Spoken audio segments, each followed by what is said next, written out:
Recently, I came across a YouTube video of someone asking ChatGPT various questions, so I thought I'd do that as well.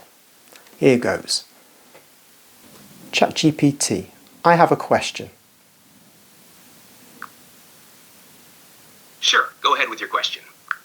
The New Testament states that Jesus was crucified, but the Qur'an says that Jesus was not crucified. On a purely historical analysis, which of these two positions is likely to be correct?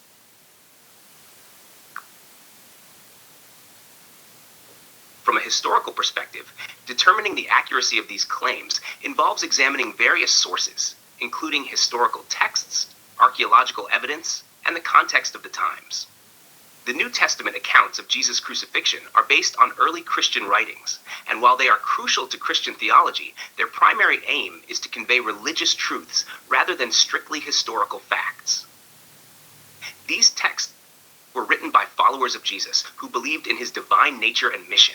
On the other hand, the Qur'an's assertion that Jesus was not crucified reflects Islamic theology, which sees Jesus as a prophet who was not subjected to crucifixion. Historical evidence for this view is less direct because it comes from Islamic tradition rather than contemporaneous historical accounts. Scholars often look at various sources, including writings from Roman historians like Tacitus and Jewish historians like Josephus, to piece together historical events. While there is historical consensus that Jesus was indeed crucified due to Roman practices and the historical context, it's also recognized that different religious traditions interpret these events in ways that reflect their own theological frameworks. Ultimately, historical analysis can suggest what likely happened, but religious beliefs often shape interpretations of events in different ways. Thank you, ChatGPT.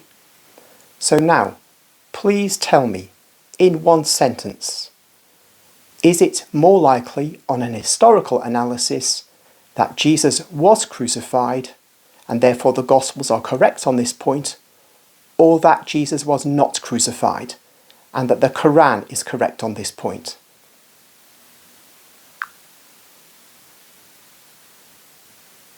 Historical analysis generally supports the likelihood that Jesus was crucified, as indicated by multiple sources from that period, including Roman and Jewish historians, which aligns with the accounts in the Gospels. Thank you, ChatGPT. You're welcome.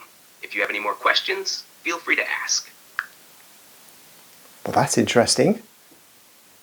So, consulting an impartial source, we find that the Bible is probably correct on that central fact, that central claim, and the Quran is probably wrong on that central claim. And if that's true, that means that Christianity is more probably true than Islam.